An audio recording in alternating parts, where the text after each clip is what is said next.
Hello and welcome, ladies and gentlemen, to Alexandra Palace. This is the fans' village of the William Hill World Darts Championship, the biggest tournament in the world and one of the biggest nights in this sport on the way tonight. I'm Dan Dawson. This is Jamie Banks from the PDC. Correct. Jamie, we're going to talk about the games we saw last night on quarterfinals day. For my money, the best day of the tournament. It could be surpassed tonight, though. Michael van Gerwen has won 5-2. The result didn't really look much in doubt, but he wasn't focused. Look at that. Thank you very That's much. quite good. I enjoyed that. Right. Shall I talk about this for you? So you can go and see one of your fans? You go talk to your fan. I'll talk about this. Van Gerwen, strange, wasn't it? A little bit strange.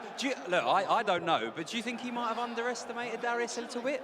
I think that he's looked bored at times. He hadn't dropped a set in the previous two games. He felt he was going to win that and it was inevitable, and he just took his eye off the ball. Even there, he just looks like he wasn't quite sure what had just happened. Darius did play very well, by the way. Let's not take that away from him. He made Van Gerwen work, but yes, something wasn't quite right for Michael. I don't think you'll see any of that MVG tonight. No chance, no chance.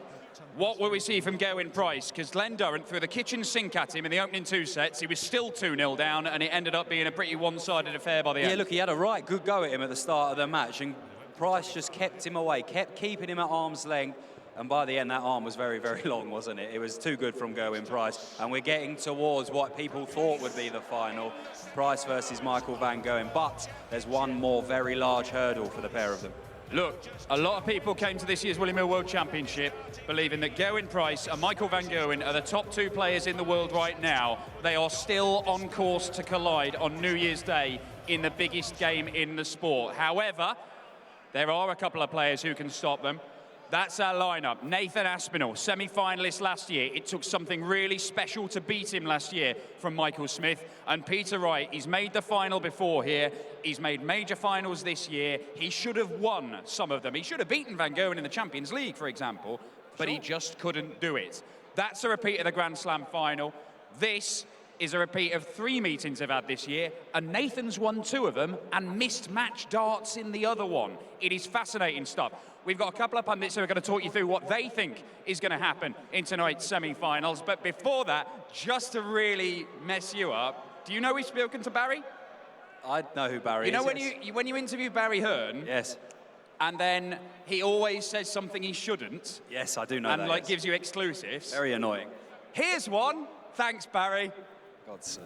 Barry, just your general thoughts on the tournament so far. Got incredible semi-finals set up for a start. Amazing semi-finals. I mean, it's amazing with all the shocks we've had is that when you look at the semi-finalists, none of them are a surprise to be there because they've all had that ability. But, wow, I mean, I say this every year. I'm sorry to be so dull and boring, but what an event, what a tournament. It's had just about everything, and it's this amazing darts roadshow, soap opera, reality, party, brilliance that just visits us every year. Christmas wouldn't be the same without it. I can't tell you how much. This is my favourite 17 days of the year. Well, it may be Van Gerwen defends his title. It maybe we get a brand new winner of the William Hill World Championship. But whatever happens over the next 3 days, is the story of this still going to be Fallon Sherrick? I think it's going to be a big part of the story, of course. Perhaps the biggest part. Not just because of winning 2 games, but of the shockwaves it sent round the sporting world. When people like Martina Navratilova start getting involved and texting you, this is another level above in terms of awareness. When the Sydney Times, the New York Times, the Washington Post start running pages on women's darts, you realise there's another world out there. And it's good for us to realise that, because sometimes you get a little bit in a goldfish bowl, you think you're big and strong and what a successful sport darts is, and then you take a step back and realise how much further we've got to go. So I think the pivotal moment for the game was Fallon's victories and the message it sent out. But what it's been followed up with is an amazing level of entertainment and excellence with 2 semi-finals tonight, and honestly, they could both go either way. Absolutely. Now, you've been dishing out exclusive to people left, right and centre, Barry. Yeah. Yeah, well, come on, what are you going to give us? What are you going to give us? I understand that the challengers, as it's been called, will be back for the Premier League. Who's going to be in? I'm inspired by the success of this great game of darts, and I'm looking at it and saying, how far can we go? Darts is inexpensive to play. It's open to all, irrespective of shape or size or age or sex. So why aren't we the biggest sport in the world? And the answer is we're only limited by our own imagination, and my imagination knows no limits. So the exclusive for you is not only as we're televising everything all around the world with our various broadcast partners, but as a backup to that, in April, we launch Matchroom Live, a digital platform that will go into every single country in the world, and every single country in the world will be able to watch every live darts event, either on Matchroom Live or on a host broadcaster that we already have a relationship with. We are going to become a truly global sport. We're going to inspire people around the world, and we're going to turn this game on its head. It is going to be bigger than you can believe. And stories like Fallon's story is going to be a major player in taking this game to a much wider audience that even our most imaginative moments never foresaw. The future is looking unbelievable. So that means you can watch her playing in New York, you can watch Fallon playing in Australia and New Zealand. What about the Premier League? Is she going to be one of the challengers, Barry? Well, listen, who's to say? You. Of course. And as usual, I'm going to give you absolutely no insight other than I'd be very surprised if she wasn't. But there we are. We'll have to wait and see on January the 1st, won't we? That's all we need. Thank you very much, Mr. Hearn. No one ever sees me. Tough one to call, but I said before the tournament that I thought GERWYN Price would reach the final, and I've seen nothing to change my mind. And I also think he'll be very motivated, because he mentioned it in his interview after beating Glenn Durrant, with Peter Wright winding him up after Peter Wright's win. When I asked him on the telly who he thought would win, Peter Wright said Glenn Durrant would win 5-2, and I think that riled GERWYN Price. And I think he'll be right up for this. I think Price will win 6-3. I really do think that Price is destined for the World Final on New Year's Day.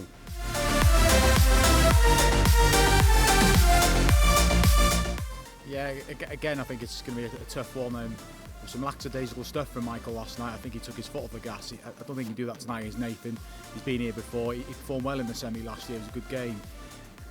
But he's Michael Smith, but I can't look beyond Michael Van Gerwen. It was a bit of a cop-out say he'd win the tournament, but I thought he would. I've not changed my mind. I think Nathan will get some sets, but 6-4, 6-3 maybe. I'll go with 6-4, Michael. There we go, former champion of the world, Mark Webster there, and Stuart Pike. You know it's getting to the business end of a tournament when Pikey's got the waistcoat on. That's the clue. Now, before we talk about that, Jamie, what did you reckon to the little exclusive from Barry? Because you didn't even know that, did you? No, did not know he was going to say. Would you like to make some comments on it? I don't really know what to say, so what I will do instead is give people free stuff. Go and get some free stuff. That's an acceptable substitute. Free stuff. There we go. Who wants free stuff? Everybody wants free stuff. Of course Here we go. Yes, there we go. There we go. Free stuff to gear you up for the semi-final night of the William Hill World Championship. Nice distraction from actually taking any stance on what Barry's just announced. Next year, doesn't it? Right. Look, tonight. Thank you very much. Enjoy the free stuff. Thank you very much to William Hill Darts. Dan says Peter Wright, GERWYN Price, a repeat of the Grand Slam final. Price dominated in that, Jamie. Does he dominate again? Because Peter Wright's played some of the best darts of the tournament last couple of rounds. As we know, I have no opinion on these matches, but my opinion would be that is going to be very, very good. I'm looking forward to that one more than I think I have for any match of the tournament so far.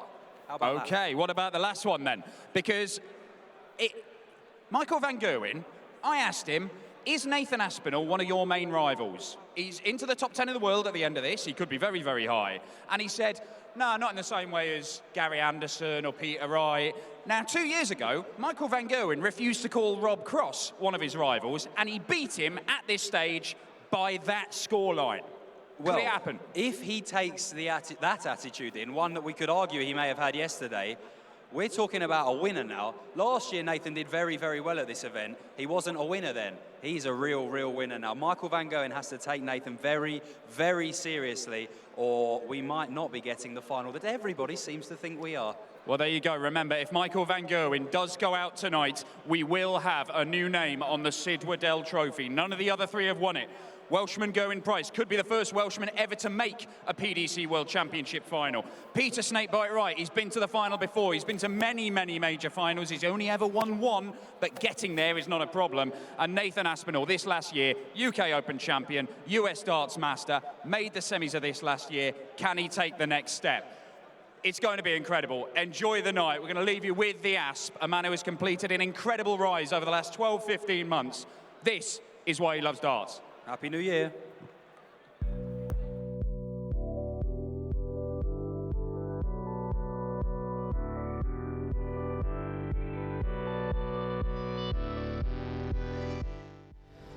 Favourite venue? It's quite a tough one. The Ali Pali was phenomenal. You know, I had a really good run. It's the first time I played this year, so that was brilliant. But me walk on at the match play this year, even though I lost, was incredible. So I'd have to say the match play.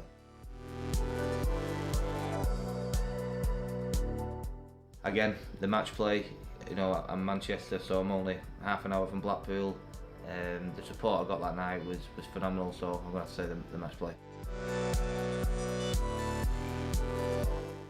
Favourite tournament got with the UK Open. First major win, so yeah, the UK.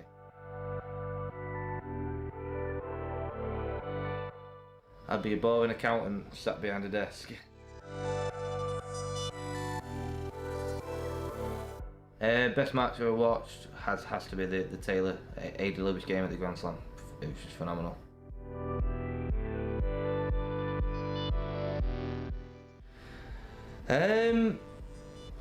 Favourite match would have to be, even though the standard wasn't as high as I played in other games, would be the GERWYN Price game in the second round of the Worlds. 2-0 down in sets, crowd got behind me. Gezi gives it large, I love giving it large. It was brilliant to play in, so yeah, the Gezi game, second round. Toughest opponent? His toughest opponent. I'd probably say Adrian Lewis, because he's my idol and I'm really good mates with Adrian now, but I still always have, when I play him, I still always think, wow, I'm playing Adrian. So I'd probably say him.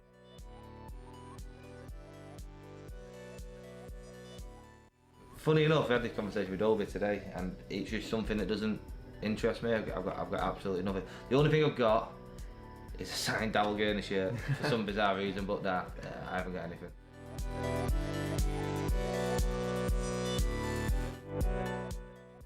Favourite memory darts, he's got to be myself winning the UK Open. I'll never forget that.